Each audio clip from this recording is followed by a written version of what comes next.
Greetings, everyone out there in Lender Nation. Welcome to the Private Lender Podcast. I'm your host, Keith Baker, and this is the best of episode 66.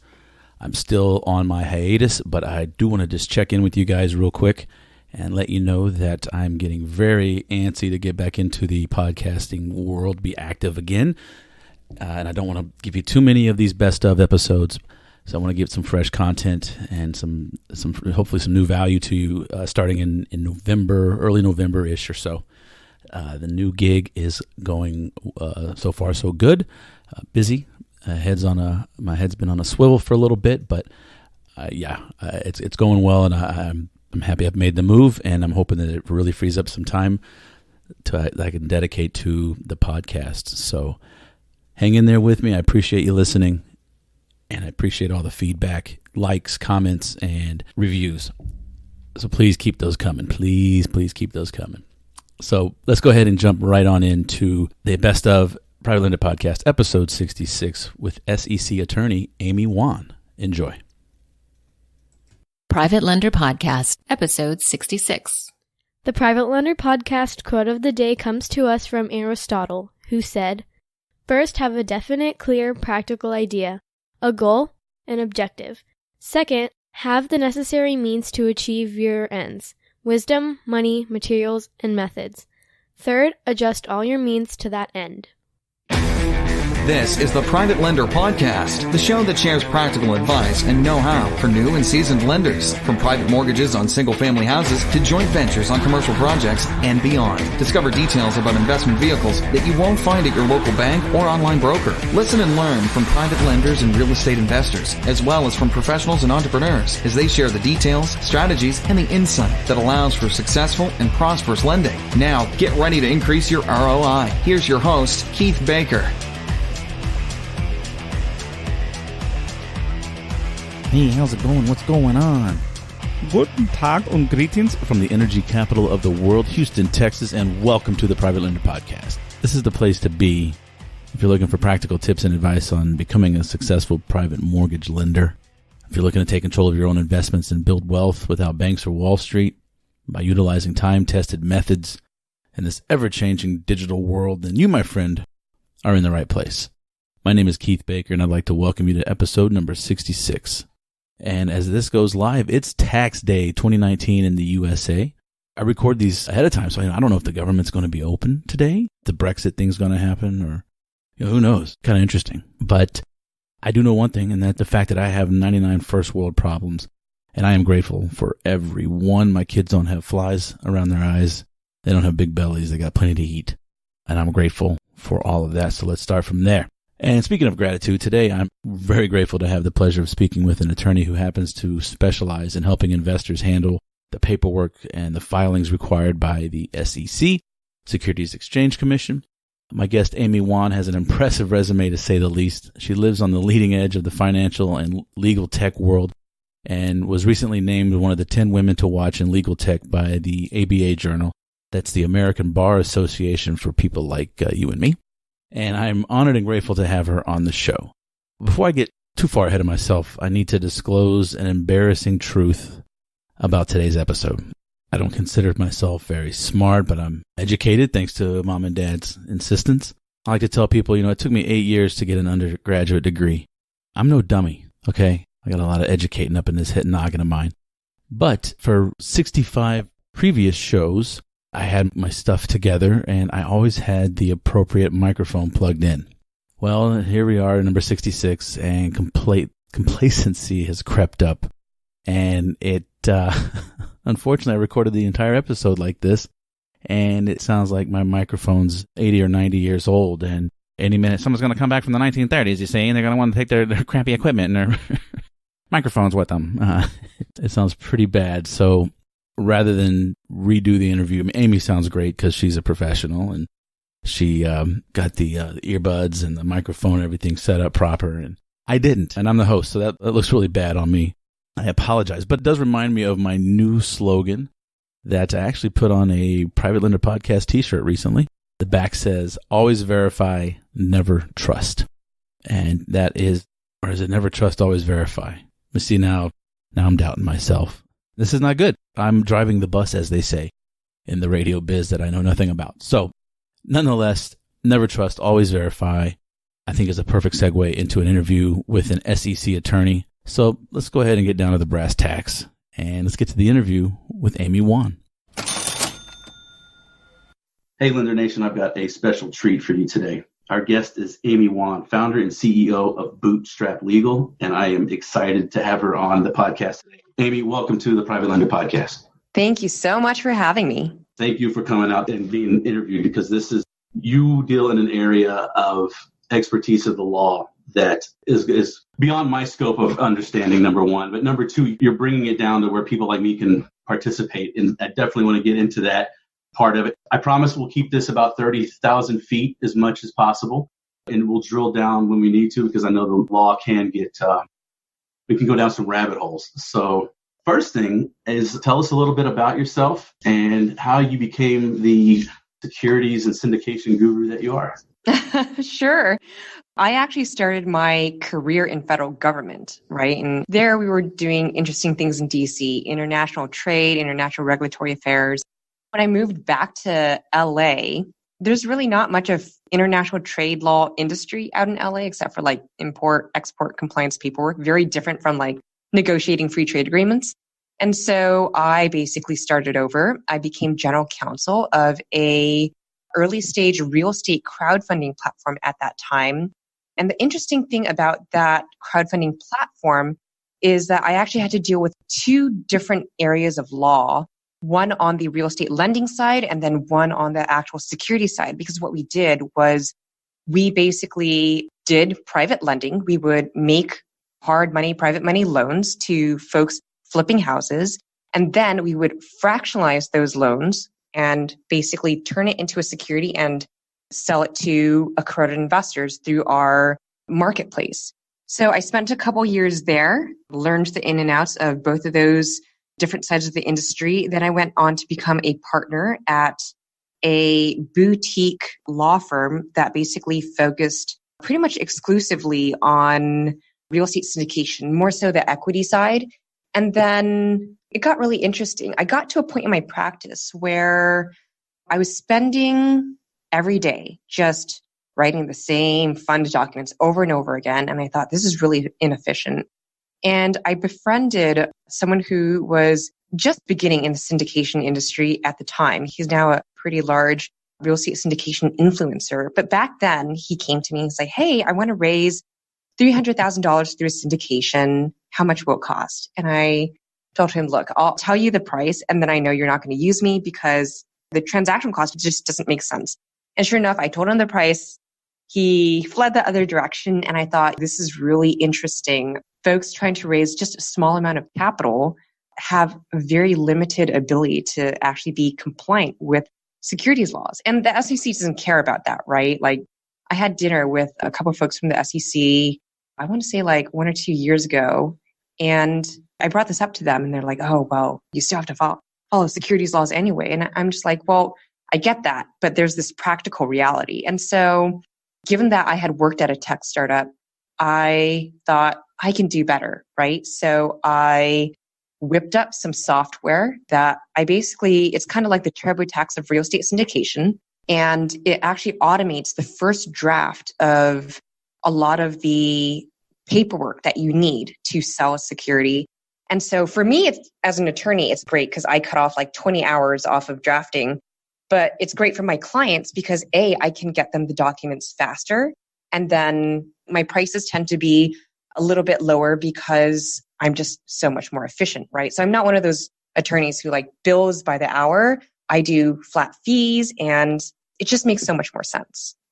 That's cool. And don't worry, Lender Nation, we're going to go back and cover a lot of these terms that are coming out. But that's cool. Yeah. I heard you, I think it was first on Kevin Buff's podcast a while ago. And I remember commuting to work thinking, I've got to get Amy on to talk about this because a lot of our listeners will call and ask or they'll email and they'll talk about the security side of things, the SEC and what investors or borrowers would have to do because as I understand it, they issue the certificates or they issue the security. So the SEC is concerned with them. What about so much on the private lending side? What type of rules and regulations do we have? And I'll back it up. Let's look at it from I'm going to make a loan on a single family house versus I'm going to get into my best friend is going to get into an apartment complex and he's syndicating 20 people together to get the equity stake so that we can go get the funds. How does from a federal perspective, how are the investors and the lenders look? Sure. So when it comes to lending law itself, right, although there are some federal regulations and laws around lending generally, most of those are in the consumer context. And so really when it comes to private money, a lot of this is done from a state regulation perspective, right?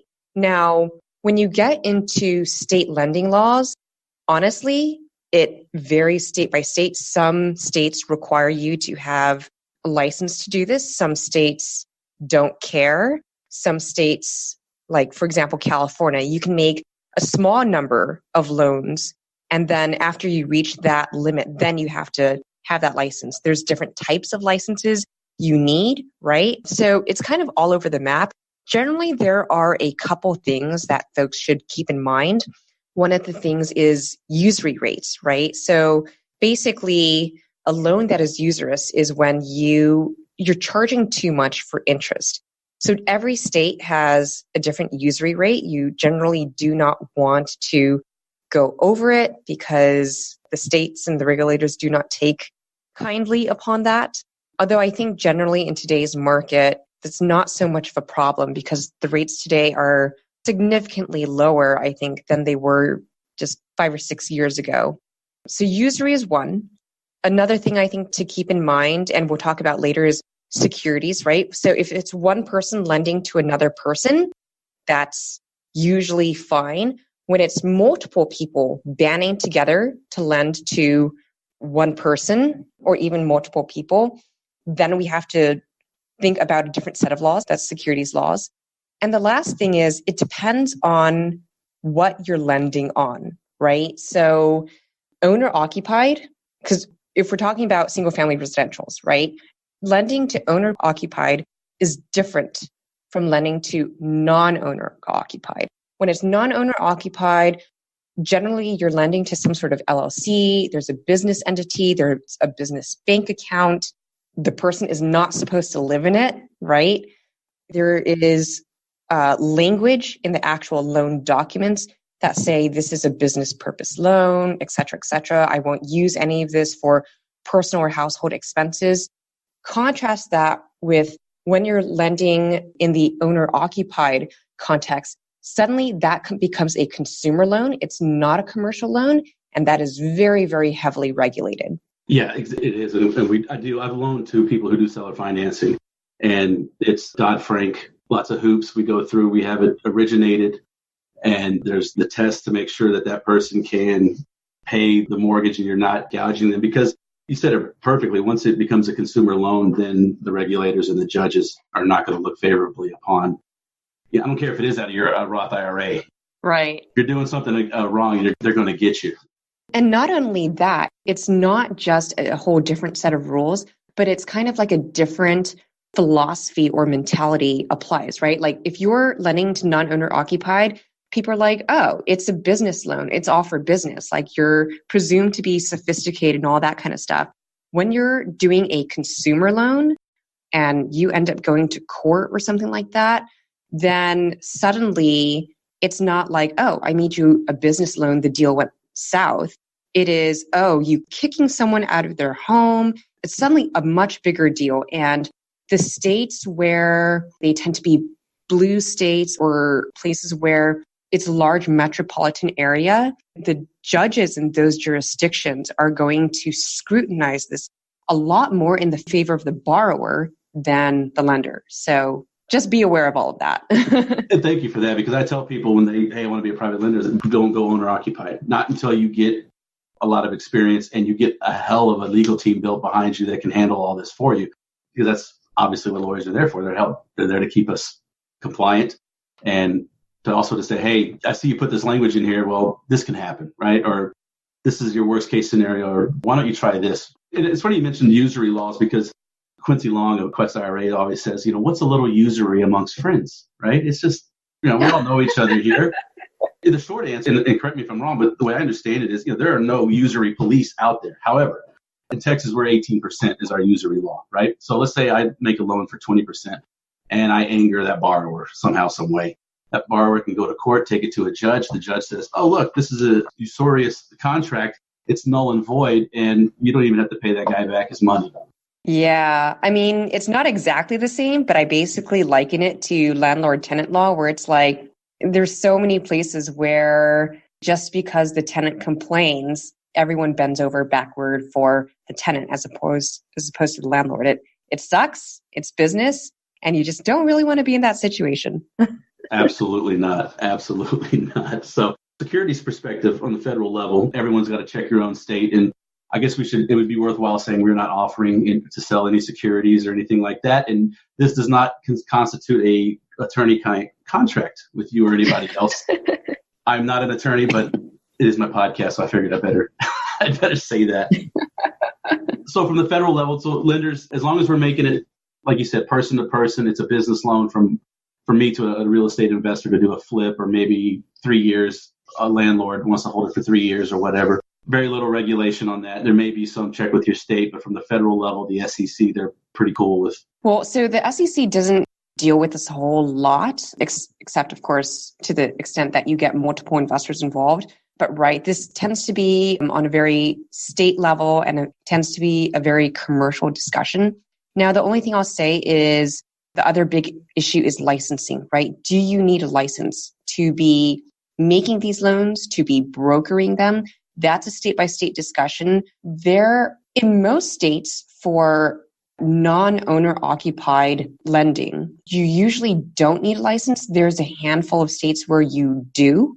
And then when it comes to brokering, actually, there are several states that offer several different types of licensure, right? So you could just be a regular real estate broker, you can be a mortgage broker, you can be a loan broker, things of that sort. So again, a very state-by-state discussion.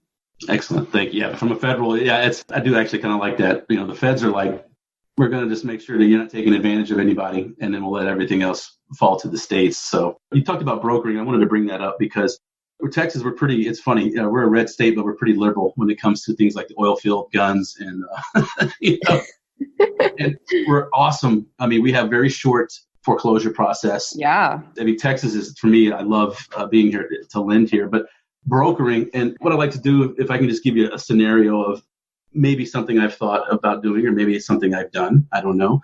Let's say that I find a deal, but I've already tapped out all my money out of my self-directed IRA and I don't have any cash. But I negotiate a loan to an investor and then I have somebody else fund it. Can I just get a couple of points, get the points off of the loan at closing, or would I be considered a broker in the eyes of the feds? So the feds don't really care, but your state regulators are going to care, right? Yeah. And so that's one of those situations where you are going to have to figure out whether you need a loan brokering or a mortgage brokering, something like that, license from your specific state. Perfect.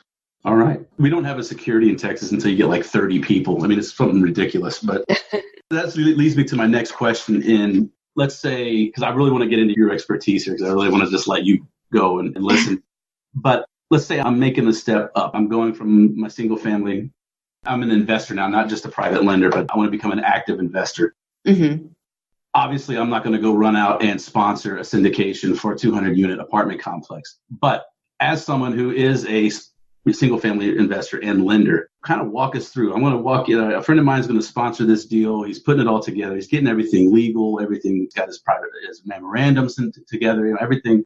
What kind of walk us through, or walk me through what you would suggest I look for as I go through my first syndication? Sure. So the first thing I'll mention is that notes, or basically debt instruments, can be considered a security, right? So earlier when I said one person's making a loan to another person, that's not really a security. That's just a straight up loan. Now, when we get into fancier things where it's like, okay, I'm going to get 10 investors to invest in a fund, which is going to make a lot of private loans to flippers or something like that, suddenly that's a security, right? So in terms of what is not a security, there's a very well-defined test on that. It's called the Howey test, and named after a dude named Howie. But basically, it's a 4-part test. And what people are really looking for to figure out whether or not you're selling a security is generally there's an investment of money. It's a common enterprise of people, right? So not one person to one person, but a group of people. The folks who are putting their money in are expecting some sort of profit or possibly a loss. And then lastly, and very importantly, is that it's based off the efforts of another or a third party, right? So what that really means is if you have all active investors, like if you have some sort of investor club where everyone says, hey, we're all going to source deals together and whoever finds a good deal, we might all invest in it. That's not really a security because it's more like an educational group, right? But if it's something like, okay, I'm due diligencing all these deals that come in through the pipeline, I've determined that this one is really good. I may be putting some of my money in it, or I don't have to, right?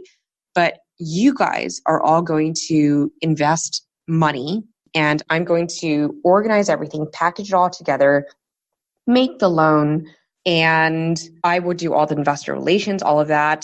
To the extent there's foreclosure, you guys don't have to be involved. I will take care of that, right? And then whatever profits come back, I'm going to distribute them to you. So really, instead of an active investor situation, you've got a passive investor situation. So there's one person or a couple people who's ever part of the sponsoring team where they're handling the day-to-day operations. And then all the people putting the money in, they are passive. They don't want to deal with it. They are paying you to deal with it, right? And so you're really looking at situations where it's like the doctor that's investing, the dentist who's investing. They don't want to be, active real estate investors themselves. They just want to invest money somewhere and then hopefully it makes them money, right? So that's really when we're talking about securities laws. Now, securities in the private lending context, it comes in a couple of different forms, right? The most popular form I see is, hey, someone wants to start some sort of fund that basically makes hard money or private money loans all day long, right?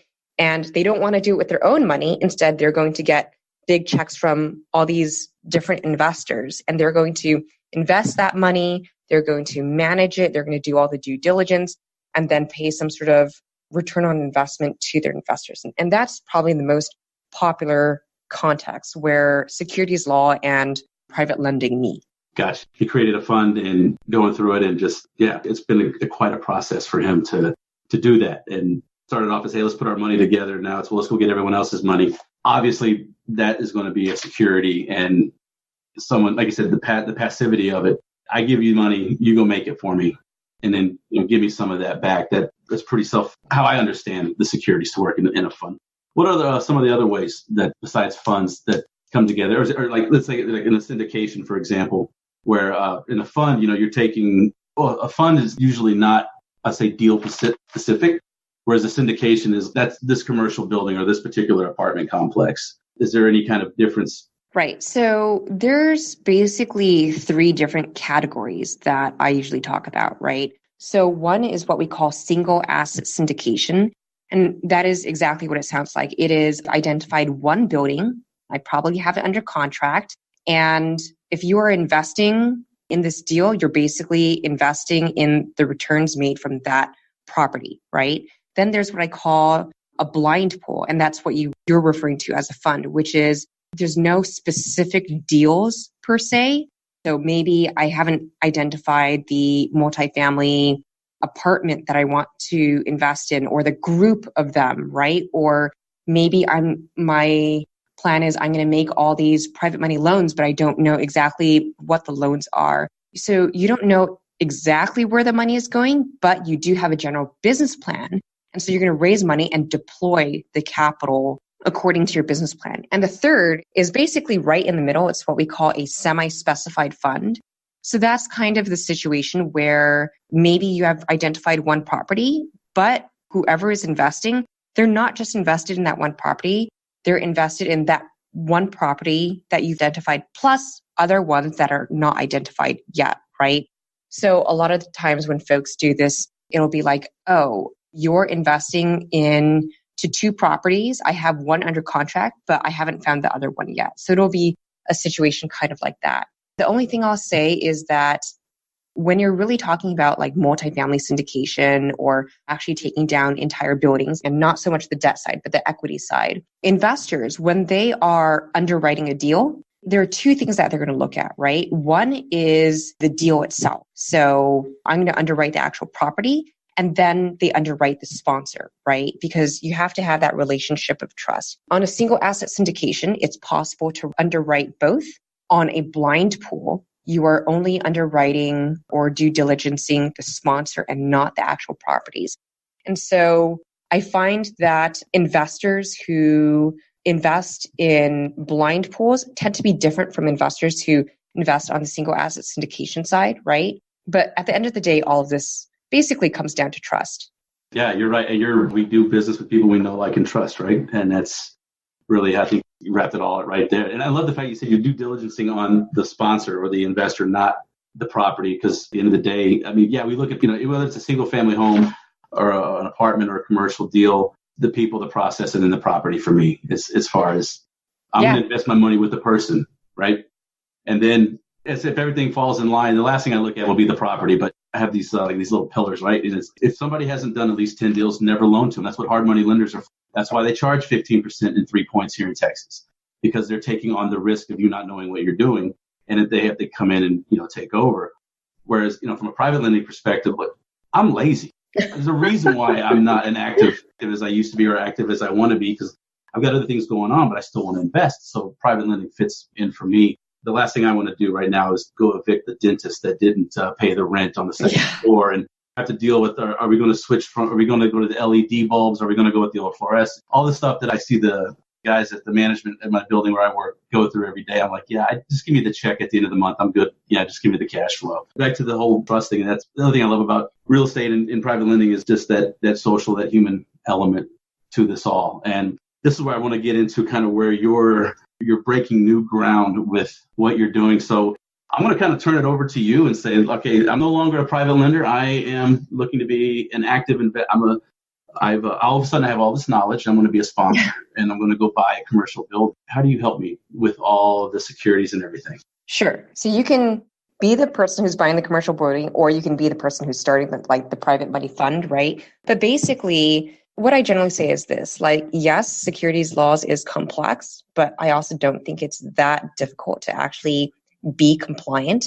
Generally, it's just a couple things, right? So when we talk about how do we comply with securities laws, basically 99% of private capital in the US is raised under really one exemption, and that is Rule 506B as in boy. Now, there's a whole ton of other federal exemptions, right? There's a ton of state exemptions, but really the vast majority of capital in the US, they really just use one law. So what Rule 506B says is you can take as many accredited investors as you want. So accredited investors are basically rich people. You can take up to 35 non-accredited investors. Non-accredited investors are people who aren't nearly quite as rich. Now, those non-accredited investors, you have to have a pre-existing relationship with them. So they can't just be like Joe Schmo walking off the street. You just met them. Mm-hmm. And they have to be sophisticated. And what that means is they have to understand what they're investing in, right? It can't be grandma and her last social security check. They have to understand that there is risk of loss, yada, yada. The next thing that you should know is we are limited in how we go out and find these investors, right? So the general rule of thumb is you cannot advertise, or in legalese, we call it general solicitation. You can't advertise to the world the fact that you're selling this security. You can't go on Twitter or LinkedIn or whatever and say, hey, I'm raising $5 million to lend out in private money loans in 3 different states. Come invest in my fund. You can't say that. Okay. There are things that you can say, but it has to be very vague and non-specific. The moment that you talk about advertising, you no longer can use Rule 506B. You're suddenly using, or should be using, one of several other rules that really aren't nearly as popular for various reasons, just because it's not as easy to use. So those are the biggest things. And the last thing I'll just generally say is don't commingle funds. It's never a good thing. Do not treat the business bank account like your personal bank account, because when you're doing that in a regular business, it's already bad. When you're doing it in the securities context, that's fraud, right? So we definitely do not want to do that. Now, in terms of what the process looks like and what paperwork you need. Now, the rule of thumb is if I am taking only accredited investors, so only rich people, I actually don't need the full gamut of documents. Although it's the best practice, and even the largest institutional funds, they will go get the full gamut of documents just because they're very protective, right? But if you take so much as one non-accredited investor, then you need the full gamut of documents. And now it's actually not just a recommendation, SEC requirement. Now, what are those documents? That is what we call a private placement memorandum, or a PPM for short. Some people call it an offering memorandum. It's a subscription agreement. Typically, you're going to have some sort of LLC document. So it'll be the operating agreement or the company agreement, right? And then to the extent that you have foreign investors, you might have some sort of supplemental foreign investor questionnaire. And then after that, there can be a couple other documents, but it's a very case-by-case basis thing. Now, basically, the most important document is the one I mentioned first, the PPM. And that is this massive, very difficult to read, sometimes 40 to 100 page document.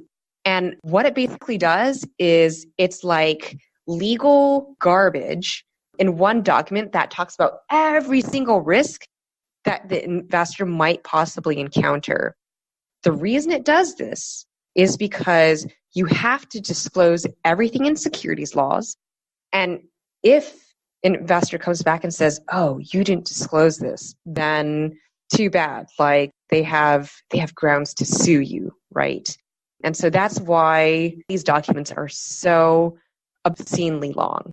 Now, what does the process look like? So typically what happens is, so I'll tell you my process, right? Typically, I'll do a quick consultation just to qualify the potential client and make sure that I actually am in the business of doing what they want me to do. I get leads all the time of people who want me to do other things, and I'm just generally not so interested in that. So first we qualify the client, and then if there's someone that I can serve, then I will basically send them an engagement letter to digitally sign. And then my process is that I send them basically an online questionnaire. It's like TurboTax for real estate securities, right? And the whole reason I do this is because I use a bit of technology to cut down the number of hours that I have to spend as an attorney drafting these documents. So the client basically goes in, they fill out the questionnaire to the best of their ability, and then we have a follow-up appointment. And the reason for this is, I think TurboTax even does this now, but bad input is bad output. And a lot of times people don't necessarily know, right? So I always want to make sure that I go through the entire questionnaire with the client. I help them fill out anything that they skipped over. I answer questions in case they didn't know how to answer a question or didn't know what to decide. And then I will ask for a couple documents, LLC, entity formation papers, if they already have them. If not, that's fine. We just form it client. And then I try to turn around all those documents in 3 business days. That's for a pretty vanilla deal. If it's a little bit more complex, then it might take a little bit longer. And then it's just the regular back and forth attorney-client process where the client reads it, they provide comments, feedback, they ask for changes, and we go through however many drafts we need to go through before they're finalized. I finalize them, I deliver them to the client, and then this entire time, the client has gone out to talk to investors, right? They hadn't collected any checks yet because no documents have been signed, but they've been queuing up the investors and getting them ready. They may have presented a deck to the investor already, right? Maybe they have verbal commitments. Now they move on to the stage of, hey, the legal docs are ready. Please sign the legal documents. Send me the funds. Once the sponsor is done raising the money, then they have to come back to me or whoever the attorney is. And for me, they fill out a spreadsheet that tells me how many investors they got from different states, how much they sold in that state, small details like that, because then I have to go and do 2 different types of filing. One is a federal filing. I file something with the SEC, and that's called a Form D. It's a free filing. No one has to pay anything for it. And then I have to do a state filing in each state from which they have taken an investor, right? From every state where the lender is, you got to file in each state. Not necessarily the lender, the investor, right? Okay. So if they got 100 investors from California, I file once. But if they got one investor from California, I still have to file once. Now, the filing is not a big deal. Honestly, the only reason we have to do it is because this is a way that the states make money, right? It brings in revenue for them. You saying the government is a profit center? So here's the thing. If you use a state exemption for your securities offering, then you're only allowed to sell the security in that state, and the state has authority. But under the rule that I mentioned earlier, 506B, that rule has what we call a federal exemption. That means the federal government basically takes precedent here, and the states really aren't allowed to do much. So it's almost like in exchange for giving up all that power and authority to regulate, they're like, well, at least pay me a fee, right? And the states do have a little power, but really you're just dealing with the SEC at this point. Now, the state filings, we call them blue sky notice filings. It's not a whole lot of money. Some states, it might be $30, $100. There are a couple states where it's a little bit more. Texas has a sliding scale, and the maximum that you pay is $500. So it's not terrible, but you can certainly minimize it to the extent that most of your investors are coming from one or a couple states, right? If you go and get one investor in 10 different states, it's a little bit less efficient. So that is it in a nutshell. I promise the entire process sounds a lot more complicated than it really is. The client usually is not involved very much with the federal and the state filing processes at all. They really don't have to do much for it. It's really just the upfront paperwork that we want to make sure is right. And then everything else, I help them do that. So once it's up and running, you've got all the paperwork in, everything's filed, everything's disclosed, everything's signed. But are you pretty much out of the game at that point? Is your work done? Or is there anything where you'd get drugged back in, I guess? Usually I am, but afterwards, sometimes clients do come back to me with certain questions. And so I charge a flat fee and I say it's for the lifetime of the deal, right? So the other day I had a client come back and say, hey, I had a question about the distribution structure. Are we supposed to do it this way or this way? But generally there aren't too many questions after we finish that entire process. After that is when I would say that the CPA, bookkeeper, whoever is doing your accounting, your taxes, becomes much more important because they're the ones who help you on the distributions, the tax withholdings, the K-1s if you have to give them to investors, stuff like that, right? And that's the stuff I don't do. Yeah. Another thing I wanted to go back to you. I wish I would have written it down, but when you're talking about the PPM and the legal mumbo jumbo, that's from an attorney, ladies and gentlemen. That's not from me. So you do this across any state then, right? All states, you'll file on behalf in all 50 states? Right. So I am a federal securities attorney. So if someone's coming to me to do an offering under state exemption, I do not do that. I will say go find an attorney in your state. But if they are coming to me and they want to do a securities offering under a federal exemption, then I can do it. And that's across all 50 states, correct? That's interesting. You also, through my social stalking of you, you do crypto as well. You're in the crypto space, which I'm not, but I wanted to mention that to the audience because you have your own podcast on cryptocurrency. You want to go ahead and plug it? Yeah. So it's called the Law and Blockchain Podcast. I would like to say it's more about blockchain than crypto, right? Okay. Well, blockchain, yeah. Very distinct thing, right? But it's very interesting. In 2017, there was this crazy industry that exploded called ICOs, initial coin offerings. And I had all these people calling me up and being like, hey, I want to sell an ICO. And I did not take any of those clients because I was like, that's a securities offering. They thought they had invented a new way of raising money that was completely unregulated. And that was certainly not the case, as the SEC has come out in full force now and quelled that notion. More capital was raised in 2017, 2018 in ICOs than venture capital. So it's crazy. But there's a lot of weird, novel intersections between law and legal theory and blockchain. And so I have a podcast that explores all of that. It's fun.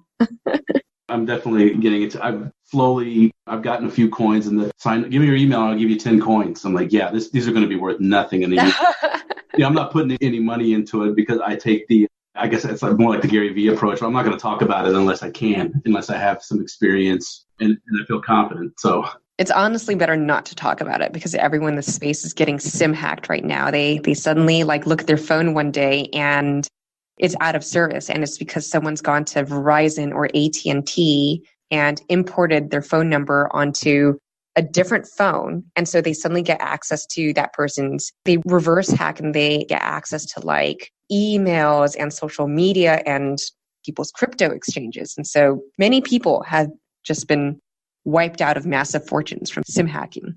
It's crazy. That's a topic I didn't even know we'd get to, but I'm glad we did. That's nuts. And I mean, the blockchain, at some point I do want to, maybe I'll have you come on and come in and talk about blockchain and what it is, its most basic form, because I've read the white paper that came out for the Bitcoin, whenever it was. And look, I consider myself a smart guy. I made it through college. By hook or crook, I got out of college, but yeah, I still need a little more time to wrap my head around basically this computer and that computer are going to validate this transaction. I bought a house. I want to take it to the county clerk. I want it filed. I want it on microfiche. I sound like my dad, but I'm so 20th century. But that is something, I'd love to explore later on because this is going to sound funny. Even though I don't understand it, I have a feeling it is going to revolutionize the way we do real estate and other things. I mean, I understand Cook County, Illinois is already using it at their county clerk level. So it's here. The Iron Horse is here to make everything better for us, so to speak. So we'll see what happens. Well, here's the nice thing is if, real estate title and liens were put on blockchain, then we wouldn't have issues around, or at least as many issues around fraud around titles or people going and getting second liens when they're actually prohibited to, right? Stuff like that. So. All right. Okay. Yeah. I want to definitely interview on that and have you back on another episode. I just want to circle back now that I've completely run. I told you we're going to keep it at 30,000 feet now. Here we go. Blockchain. Here's that rabbit hole. I know, right? I'm running right down it. So, you've talked about the 506 and the B's and the C's, and as long as you know the people, you're not advertising, they're accredited. This is one question I had from a lending perspective. And correct me if I'm wrong, but I understand the investor has to be compliant with the securities law. Is there a way as a private lender or someone who's participating in a syndication, is there something that I can, outside of the document, the subscription agreement and the PPM, or if you have any those documents that you mentioned earlier, is there anything else as a lender I can make sure my sponsor keep doing everything above board? Well, hopefully they actually have an attorney as opposed to downloading something online and trying to edit it themselves, which I think is a pretty bad idea for PPMs because PPMs can be structured in all different sorts of ways. So you want to make sure they're doing this proper way and not just making it up. Checking with the attorney and maybe speaking with him or her yes, I'm a real person. I'm helping them with their securities. Well, I mean, I don't really talk to the investors of my clients, but people will ask my client, who's your attorney on this deal, right? I'm sorry, does your name show up on the PPM like it's prepared by your firm or anything? No, it does not. And it doesn't really need to. I think for your average layperson, if they see a PPM, they probably wouldn't be able to tell whether it was drafted by an attorney or not. But I mean, usually it's good enough to just say hey, who's your attorney on this deal? And then send me their LinkedIn profile or something and just make sure it's a real person. Hey, there's nothing wrong with a little cyber stalking, Yeah. It's a little usury amongst friends. It's fine. It's just due diligence and verification. And there's a famous quote, don't trust, always verify. Just don't even take anybody's word for it. This has been, I think you've answered you provided about 20 more questions that I'm not going to ask you right now. How can people get a hold of you? If I want to put together a syndication and need some help from a federal level, how can we get hold of Amy? Yeah, fantastic. So I'm on all the different social media channels. LinkedIn is a good way to follow me. The website is bootstraplegal.com. I'm also on Bigger Pockets. I'm on Twitter at Amy Y Wan, W-A-N. And yes, and I lurk in a lot of different groups on Facebook, Telegram, and all these different social media channels. So I'm sure people will find me one way or another. Okay, well, go to bootstraplegal.com or LinkedIn into your profile, because it has been an honor to have you on today. Thank you so much for keeping it simple to where at least I can understand things. That's not always easy. So yeah, of course. Happy to be here. Awesome. Oh, one thing, sadly, one thing we spoke about in the pre-interview is to all my private lenders out there, my single family people. Do not contact Amy to write your promissory note or your deed of trust. Leave that to your local state attorney. But anything securities, by all means, please do reach out to Amy. Show her some love and give her some business. So, because this is like, you're like having Mitch Stephen and Ron LeGrand. This is like huge. So, Thank you. Thank you so much. And I look forward to talking to you about blockchain in the future. Awesome. Will do. Thanks. Take care. And there you have it, ladies and gentlemen. I want to thank Amy Wan for coming on the show today, sharing her time, her thoughts, and her wisdom. And if you'd like more information about Amy, please go to the show notes page at privatelenderpodcast.com. And there you can connect with Amy and learn more about how she is helping drastically change the real estate investing landscape. She's been on my watch list since before I even started recording the show, and it was just an idea. I heard her on a podcast and wanted to get her on. So having her on today is another huge deal, another big day for your not so humble narrator and host. And I'd also like to thank a gentleman by the name of Bill in Tennessee, who reached out some time ago and suggested I do an interview with an SEC attorney. That is what set me on the path to finally interviewing Amy. So thank you, Amy, and thank you to Bill in Tennessee for making this episode possible. This podcast is completely free of charge to listen to every week, but I do ask that you pay a price, and that price is this. If you find any value in this episode, please tell someone, share this with them, help spread the word so others like you and me can find this show and can listen and learn from my mistakes, which is really what I'm trying to impart. So connecting with others and letting them know about the show, I would greatly appreciate it if you could do that solid for me. And last week I started something, or I did something. I don't know if I started it, but I gave a shout out and a podcast suggestion for the listener to listen. Yeah, that makes a lot of sense. I suggested you listen to Andy Frisella and his MFCEO project. And I hope that you checked it out and found something of value from it. I hope I don't lose anybody. Doesn't hold back, cusses like he's from the oil field or he's a sailor. And that's kind of the in vogue, you know. I say it's in vogue. That's like a bad thing, but it's more acceptable these days. So I try not to cuss on my podcast, although I do from time to time. And he doesn't have that filter. He doesn't care. And that's just part of his charm and part of the value there for me anyway. Next week, I think I'm going to suggest another podcast for your listening pleasure. I thought about it. I'd like to give you guys a little teaser, but I don't want to give anything away. I don't want to build it up too much. So all I'm going to say about next week's suggestion is that I have a lot of time. I have a lot of time for the host of next week's podcast suggestion. I'm not going to lie. It's a bit of a curveball, kind of like Andy, another curveball. But I'm coming right at you throwing junk. Coach says I'm too young. I'm going to mess up my elbow. But you know what? I'm going to throw you the balls. I'm going to throw you the curveballs. We're 66 episodes in. I think I should be able to take down some of my barriers, show a little vulnerability, but also start throwing some heat and some curveballs at you. Yeah, I might lose a few listeners. Who knows? Yeah, I don't know. Like I said, episode 1, this is a big experiment. We'll see where it takes me and us. So anyway, I'm about to sign it off here. Sign it off? Yeah, I'm about to sign it off. But you can connect with me on social media. I'm on Facebook, Instagram, Twitter, LinkedIn, and Bigger Pockets. And links to all those channels can be found at privatelenderpodcast.com. And thank you, listener, for listening today. Thank you for your time and your consideration. And please keep reaching out to me. I'm very slow on responding to emails, but I really do appreciate all the feedback that I receive. It means more than any words I can put into this microphone. So that's it for episode number 66. And this week, besides good health and happiness and self-awareness, I wish you all safe and prosperous private lending. I'll catch you on the next episode. Thanks so much for listening to this episode of Private Lender Podcast with your host, Keith Baker. For more great content and to stay up to date, visit privatelenderpodcast.com. If you enjoyed today's episode, please rate and review, and we'll catch you next time.